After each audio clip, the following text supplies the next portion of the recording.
નમસ્કાર મિત્રો આપણા જ્યોતિષ શાસ્ત્રમાં 12 રાશિઓ આપવામાં આવેલી છે અને આ 12 રાશિઓનું નામ પણ દેવોના દેવ મહાદેવના 12 જ્યોતિર્લિંગની મુજબ આપવામાં આવેલું છે।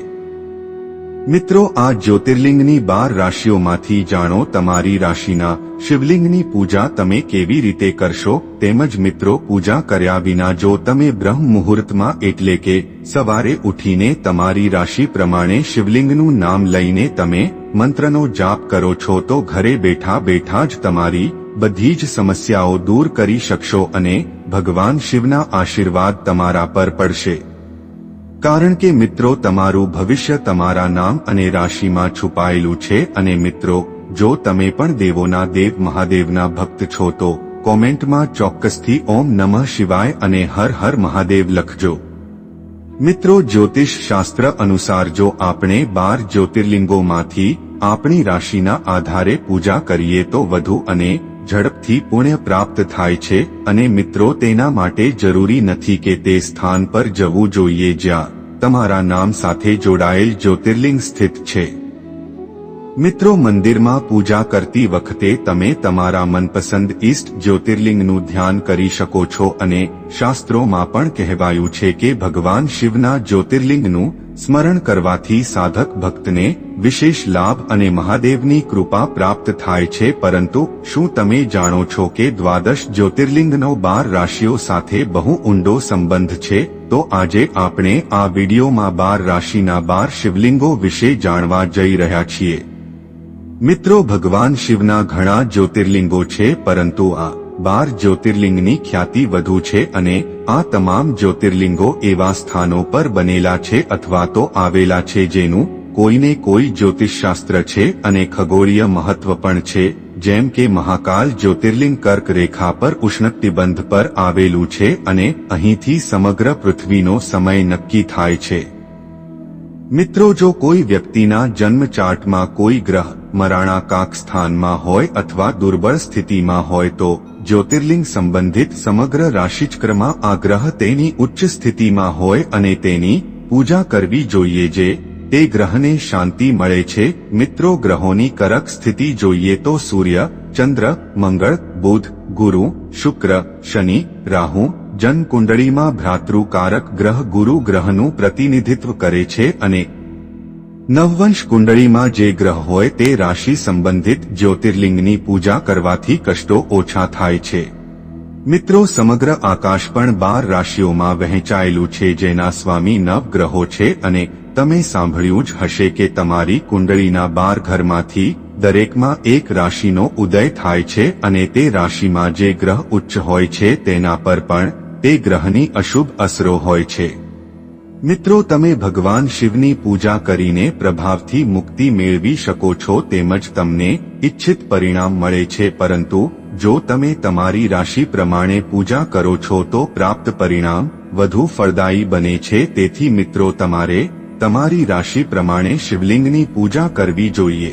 મિત્રો જ્યોતિષશાસ્ત્ર અનુસાર 12 જ્યોતિર્લિંગમાંથી જો તમે તમારી રાશિ પ્રમાણે જ્યોતિર્લિંગની પૂજા કરો છો તો તમને વધુ અને ઝડપથી પુણ્ય મળે છે અને જ્યોતિર્લિંગની પૂજા કરવા માટે જરૂરી નથી કે તમે તે સ્થાન પર જાઓ અને પછી જ તમારી રાશિ પ્રમાણે જ્યોતિર્લિંગની પૂજા કરો।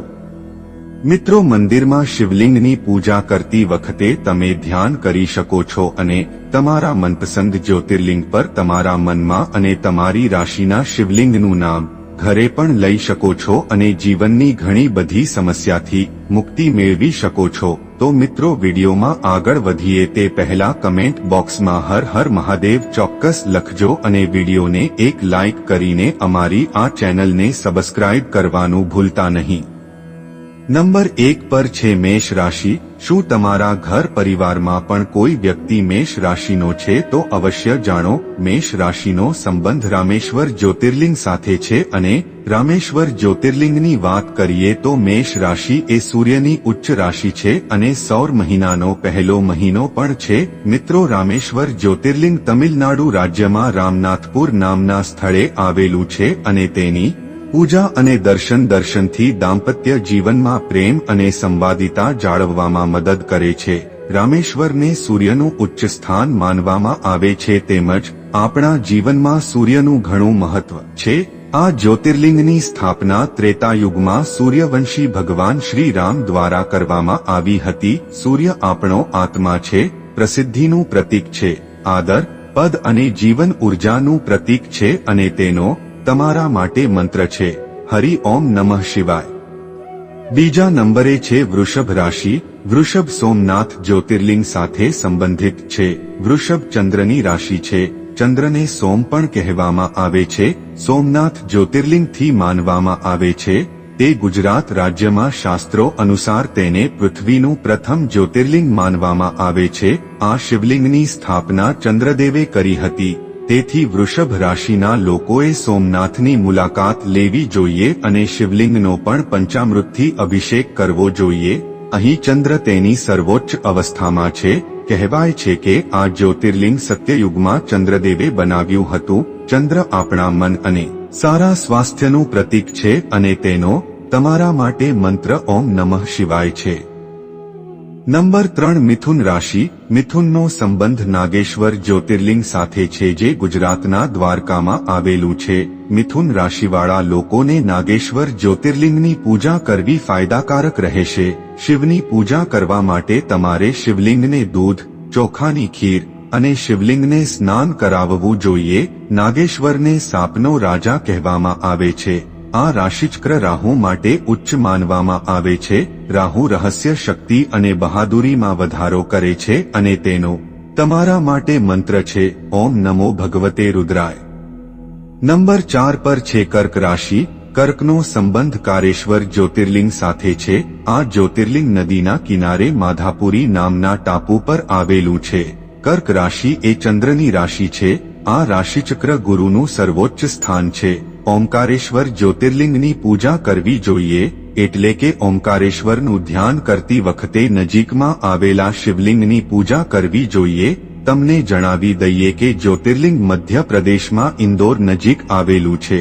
આ જ્યોતિર્લિંગની ઉત્પત્તિ ઓમના નાદથી થઈ છે. ગુરુ આપણા જીવનમાં ઉંમર, જ્ઞાન અને સૌભાગ્ય આપે છે, તેમજ તેનો તમારા માટે મંત્ર ઓમ હજુ સ્વા છે. નંબર 5 સિંહ રાશિ. સિંહ રાશિનો સિંહ રાશિ ગિરીશમેશ્વર જ્યોતિર્લિંગ સાથે સંબંધિત છે. તેને ધૂષણેશ્વર પણ કહેવામાં આવે છે. સિંહ રાશિના જાતકોને મહારાષ્ટ્રના ઔરંગાબાદમાં સ્થિત ગિરીશ્વર જ્યોતિર્લિંગની પૂજા કરવી જોઈએ. તેનું સ્થાન મહારાષ્ટ્ર પ્રાંતના દૌલતાબાદ સ્ટેશનથી 12 માઇલ દૂર બેરલ ગામ પાસે છે. તેને ધૂષણેશ્વર પણ કહેવામાં આવે છે. તેની પૂજા પાપોનો નાશ કરે છે અને આ તપસ્વીઓના રાજાના નામ પર છે. તેથી તમારા માટે તેનો મંત્ર ઓમ ત્રયંબકમ યજામહે સુગંધિમ પુષ્ટિવર્ધનમ ઉર્વારુકમિવ બંધનામ મૃત્યુ મુક્ષ્યમામૃતાત છે. નંબર 6 પર છે કન્યા રાશિ. કન્યા રાશિનો સંબંધ શ્રી મલ્લિકાર્જુન જ્યોતિર્લિંગ સાથે છે, જે આંધ્રપ્રદેશમાં છે. આ બુધનું ઉચ્ચ સ્થાન છે. બુધ ગ્રહ નોકરી અને વ્યવસાય તેમજ આપણા જીવનમાં બુદ્ધિ અને વાણીને નિયંત્રિત કરે છે. આ રાશિનો સ્વામી વાણી અને બુદ્ધિ આપનાર બુધ છે. તેને દક્ષિણનો કૈલાસ કહેવામાં આવે છે. શ્રી મલ્લિકાર્જુન આંધ્રપ્રદેશ પ્રાંતના કૃષ્ણા જિલ્લામાં કૃષ્ણા નદીના કિનારે શ્રી શૈલ પર્વત પર બિરાજમાન છે અને આ ભક્ત શિરોમણીના નામ પર છે. આ બુધ ગ્રહનું સર્વોચ્ચ સ્થાન છે અને તેનો મંત્ર છે ઓમ નમઃ શિવાય નમો મલ્લિકાર્જુન. નંબર 7 તુલા રાશિ. તુલા રાશિનો સંબંધ મહાકાલેશ્વર જ્યોતિર્લિંગ સાથે સંબંધિત છે. મધ્યપ્રદેશના ઉજ્જૈનમાં આ એકમાત્ર દક્ષિણમુખી જ્યોતિર્લિંગ છે, જ્યાં લોકો તુલા રાશિના જાતકોએ શિવ મહામંત્રનો જાપ કરીને પૂજા કરવી જોઈએ. આ સ્થાન સમયને નિયંત્રિત કરનાર શનિદેવનું ઉચ્ચ સ્થાન છે. અહીં આપણને ન્યાય મળે છે અને જ્ઞાનની સાથે સાથે ત્યાગની પ્રાપ્તિ થાય છે. અહીં દેવતાઓ પણ સમયના નિયંત્રણમાં રહે છે અને તેનો તમારા માટે મંત્ર ઓમ નમઃ શિવાય છે. 8મા નંબરે છે વૃશ્ચિક રાશિ।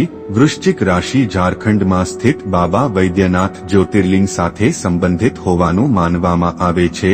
વૃશ્ચિક રાશિમાં જન્મેલા લોકોએ વૈદ્યનાથ જ્યોતિર્લિંગની પૂજા કરવી જોઈએ। અન્ય પૂજા સામગ્રી સાથે ભાંગ ધતુરા અર્પણ કરવી જોઈએ। વૈદ્યનાથને વિશેષ લાભ મળે છે। અહીં આવવાથી શારીરિક અને માનસિક રોગો મટે છે। કુંડલિનીના ઉદય માટે આ જ્યોતિર્લિંગની પૂજા જરૂરી છે, જેનો તમારા માટે મંત્ર છે ઓમ ત્રયંબકમ યજામહે સુગંધિમ પુષ્ટિવર્ધનમ ઉર્વારુકમિવ બંધનામ મૃત્યોર્મુક્ષ્યમામૃતા।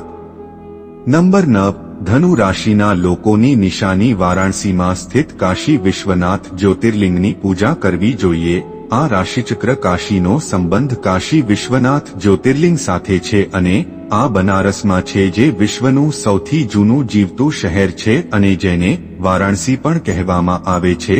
તે ગંગા નદીના પશ્ચિમ કિનારે આવેલું છે તેમજ કેતુનું ઉચ્ચ સ્થાન છે, જ્યાં આત્માને મુક્તિ મળે છે। તેથી અહીં આવવાથી વ્યક્તિ મોક્ષની પ્રાપ્તિ કરે છે।